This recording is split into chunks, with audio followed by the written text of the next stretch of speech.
Mengejutkan, dalam peringatan 23 tahun kematian Putri Diana, fakta misterius yang menyelimuti kematiannya selama ini terungkap. Dari sekian banyak teori konspirasi yang beredar pada beberapa dekade terakhir, kematian Putri Diana menjadi salah satu yang paling banyak diperbincangkan. Dalam peringatan 23 tahun kematiannya, kini fakta baru tentang misteri kematiannya pun terungkap ke publik. Mantan istri Pangeran Charles itu meninggal pada 31 Agustus 97 dalam sebuah kecelakaan tragis, di mana Mercedes hitam yang ditumpanginya menabrak dinding terowongan Pont d'Alma, Paris, Prancis. Dalam keadaan tergeletak dan tak berdaya dalam mobil yang hancur, kepala Princess of Wales menghadap samping. Ia sempat membuka matanya. Perempuan itu menyaksikan detik-detik terakhir kekasihnya, Dodi Al-Fayed, menghembuskan nafas terakhir. Sama seperti kekasihnya, sang sopir Henry Paul juga tewas di tempat. Diana masih bernyawa ketika kecelakaan dan sempat dilarikan ke rumah sakit PT Salpeter, namun ia dinyatakan meninggal pada usianya yang ke-36 tahun. Kematian perempuan yang memiliki darah bangsawan itu masih diselimuti misteri. Sejumlah orang pun menyebutkan kecelakaan yang dialaminya merupakan sabotase. Seperti dikutip dari beberapa sumber, berikut 10 fakta misterius yang menyelimuti kematian Putri Diana. Yang pertama, mobil diganti pada detik-detik terakhir. Meski Diana dan kekasihnya Dodi Al-Fayed telah menggunakan sebuah mobil Mercedes sepanjang hari sebelum kematiannya di Paris, namun ketika mereka meninggalkan Ritz Hotel sesaat sebelum kecelakaan tragis terjadi, mobil Mercedes lain menjemputnya. Tak hanya mobil yang diganti pada detik-detik terakhir, sejumlah pertanyaan pun mencuat ketika ada mobil cadangan seperti yang biasanya digunakan. Terdapat juga kontroversi tentang kebiasaan memakai sabuk pengaman. Diana dikenal sebagai sosok yang kerap menggunakan alat untuk menunjang keselamatan itu. Maka jadi pertanyaan ketika dalam kecelakaan itu dirinya sedang tidak menggunakan sabuk pengaman. Yang kedua, tak ada rekaman CCTV. Ketimbang memilih rute tercepat menuju apartemen milik Dodi di pusat kota Paris, Henry Paul memilih untuk melewati jalur berbeda. Tak hanya jadi lebih jauh, jalur tersebut melintasi sungai Seine dan melewati terowongan Pont d'Alma di mana kecelakaan tragis itu terjadi. Namun sejumlah pihak menyebut hal itu dilakukan untuk mengejar paparazzi yang telah mengikuti mereka sepanjang hari. Walaupun terdengar masuk akal, beberapa orang curiga ketika 17 CCTV di sepanjang rute yang melalui mereka mati atau tak bekerja. Yang ketiga, misteri sosok sopir.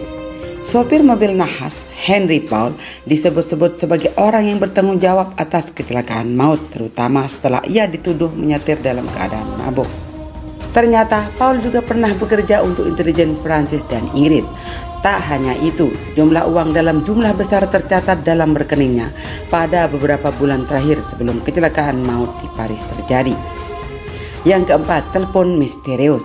Dalam dokumenter kontroversial Unlawful Killing, seorang teman lama Diana, Simon Simons, mengungkapkan kisah mengejutkan ketika kawannya itu menerima telepon dari seorang pejabat tingkat tinggi Inggris yang membahas soal kampanye Diana dalam pelarangan ranjau darat.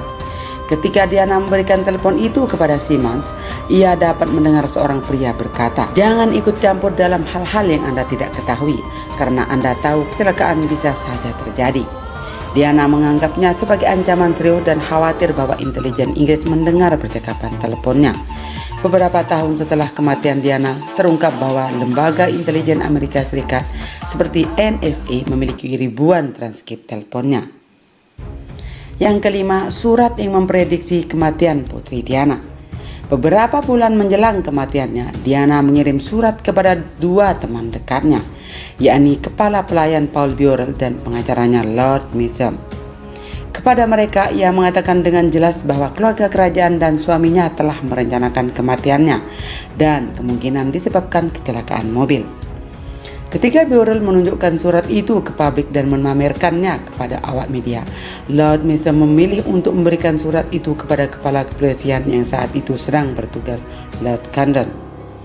Camden menyembunyikan surat itu dari publik, seperti yang juga dilakukan oleh penggantinya, Lord Stephen.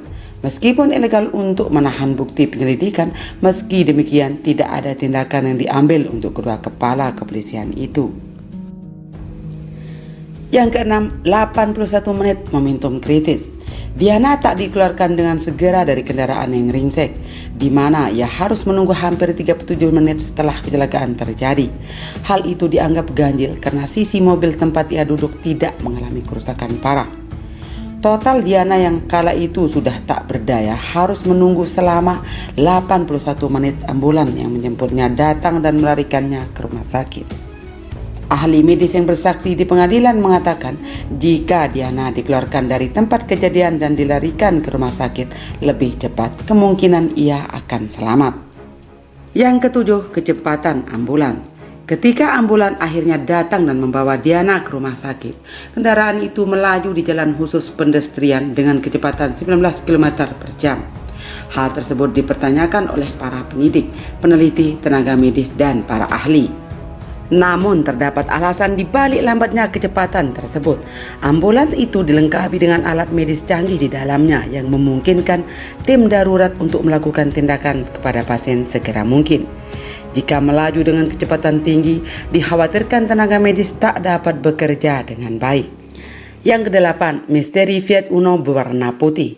Bagi beberapa orang, mobil Fiat Uno berwarna putih merupakan bukti nyata dari kecelakaan tragis itu. Awalnya keterlibatan kendaraan tersebut diabaikan, namun terdapat bekas cat mobil Fiat dalam Mercedes maut yang dinaiki Diana serta sejumlah serpihan kaca lampu belakang milik Fiat Uno di gerbang masuk terowongan.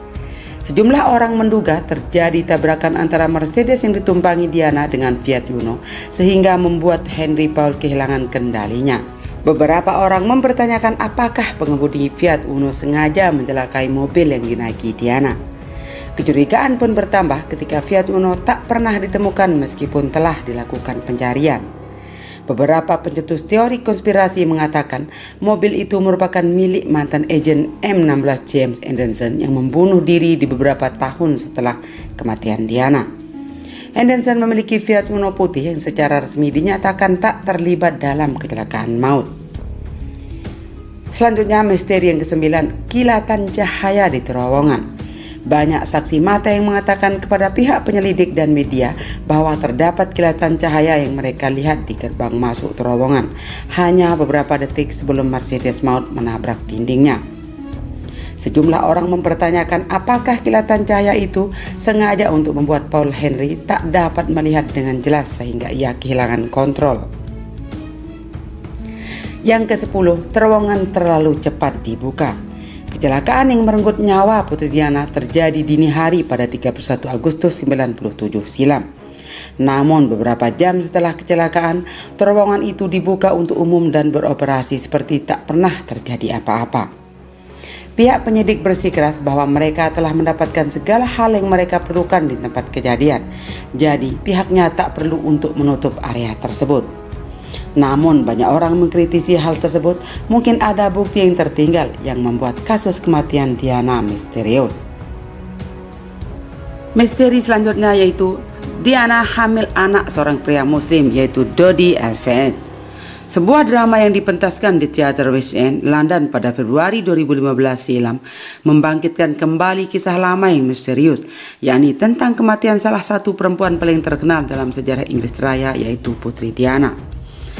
Pertunjukan bertajuk Truth Diana mengangkat kembali kabar yang menyebutkan bahwa Diana sedang mengandung bayi dari seorang pria muslim saat tewas akibat kecelakaan Paris pada 31 Agustus 97. Kekasih Diana, Dodi Al-Fayed, disebut-sebut sebagai ayah sang jabang bayi. John Conway, sang sutradara, menulis skenario drama didasarkan pada bocoran dokumen resmi pemeriksaan kematian mantan istri Pangeran Charles itu. Laporan tersebut konon didapatkan dari hasil wawancara dengan mantan kekasih sang putri James Hewitt dan kepala pelayan butler Paul Burrell. Muhammad Al-Fayed, ayah dari korban Dodi Al-Fayed, yang menjadikan kekasih Putri Diana, juga menduga bahwa pasangan kekasih itu dibunuh oleh pihak keamanan Inggris berdasarkan perintah Pangeran Philip yang tak ingin Putri Diana hamil seorang anak dari Dodi yang adalah seorang Muslim. Namun klaim tersebut ditolak mentah-mentah para sahabat Lady Diana. Mereka menyebutnya omong kosong belaka. Dr. John Burton CBE, pakar koroner kerajaan dari Royal Household, adalah satu dari segelintir ahli yang menyaksikan pemeriksaan postmortem jasad Diana saat dia dipulangkan ke Inggris.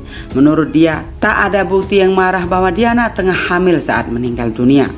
"Aku sama sekali tak habis pikir dengan apa yang mereka ingin katakan," kata dia. Satu-satu laporan medis yang mendukung klaim itu dibuat oleh Al-Fayed, ayah Dodi, yang datang dari seorang yang sama sekali tak melihat jasad Diana, ujar Burton.